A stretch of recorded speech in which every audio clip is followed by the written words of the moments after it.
Alright boys, this is my Ice Queen Harlowe build using the red tree that does absolutely tons of damage, and once we spec it out, you'll be able to freeze everything on your screen all the time. So it's going to be really strong. We'll start with the ability that we're using. It's going to be the Chroma Accelerator. What this does is makes it so we shoot out a disco ball and then we can detonate that ball to do radiation damage. But important to note here, we're not going to be using this. We're actually going to use Cue Ball, which turns our disco ball into a bouncing ball that explodes on every single bounce. So when we go through the build, just keep that in mind. We're using Cue Ball. First of all, we're going to get Field Ready Prototype. Basically, we want this ball out as often as possible and we want it doing as much damage as we can fit on it. So 5 points into our action skill damage is just a great way to start off. So early on, you actually have two choices for augments. In the end game, we're going to pick Void Star. It basically makes it so every time our ball hits anything, it freezes them and also does 30% of their HP, which is going to play really nicely into our freeze synergies down here. However, in the early game, if your weapons are weak and you're struggling, neutron capture might be really helpful. Basically, it sends out your disco ball, you detonate it, and 10% of that damage is added to your weapon damage, which basically means no matter how bad your weapons are, you can make them really strong in the early game. So if you're struggling, you can go this and swap to Void Star later, but I would personally still go Void Star in the early game because for badass enemies or anything that's pretty tough, you can just completely freeze the enemy. And if you don't know, frozen enemies take way more crit damage and way more explosive damage, so it'll be really easy to take out tougher targets in the early game. Next is Elementary, and this one's pretty straightforward. We're going to be doing absolutely loads of cryo status damage. So buffing it is just going to buff every part of our kit. It's that simple. So test subjects gives us increased cooldown rate every single time we apply status to an enemy, and we're going to be applying loads of statuses with our bouncing ball. So this is just perfect for our build to make it so we can throw out more balls more often. Now we put 5 points in Carry the One, and it's time to talk about entanglement. Basically, every single time our ball hits an enemy, it entangles them. And entangled enemies, if you shoot one entangled enemy, all of the others take a portion of that damage as well. It groups them together basically.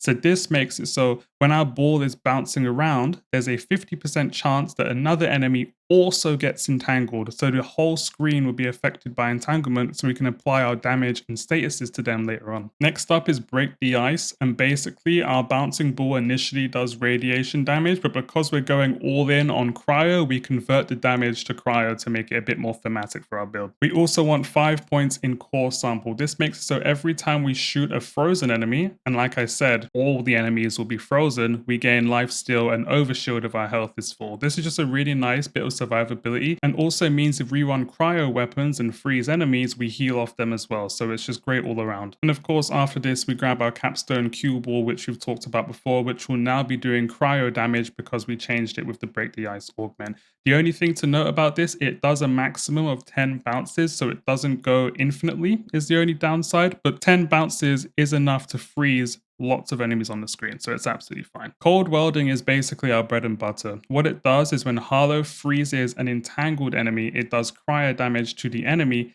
and to other entangled enemies. So if you don't know, the bouncing ball, everything it hits, it entangles and also freezes. So this procs on every single enemy that our ball hits by default. So we want to max this one out. But this also means all the enemies who get entangled through Carry the One as well will also take the cryo damage from Cold Welding, meaning everything on your screen is just going to be getting absolutely destroyed by cryo damage the whole time. So this is the great synergy we've got going here. We then put 2 points in Opposing Force. I would love to put 3, but the skills are quite tight on this one. Every time we freeze an enemy, we get action skill cooldown rate, and our ball guaranteed freezes every single enemy it touches. It's just free cooldown basically. Now we come over here and put 5 points in Mechanical Brilliance. This makes it so every single time our ball hits an enemy, we do 10% bonus damage up to a max of 50%. And because our ball's bouncing so much and it homes, this will be basically a flat 50% upgrade most of the time on our damage for our ball. So it's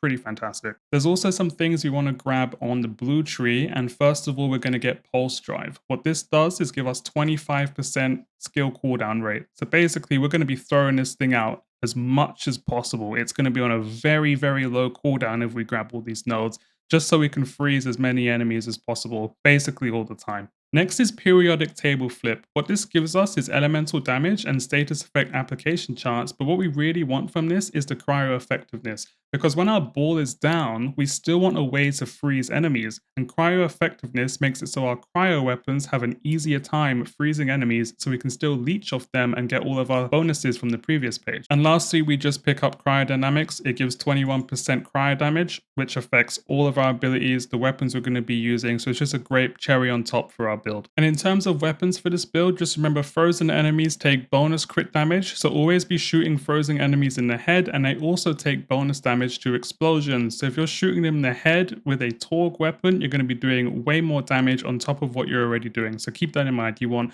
Torgue, explosion, headshots to do your maximum damage on your abilities. So just to summarize how the build works, you throw out your cue ball, which bounces around and entangles and freezes basically every enemy on the screen. Then Carry the One has a 50% chance to entangle all the enemies your ball didn't hit, which synergizes with cold welding, so every time you freeze an enemy, cryo damage hits all those enemies you just entangled.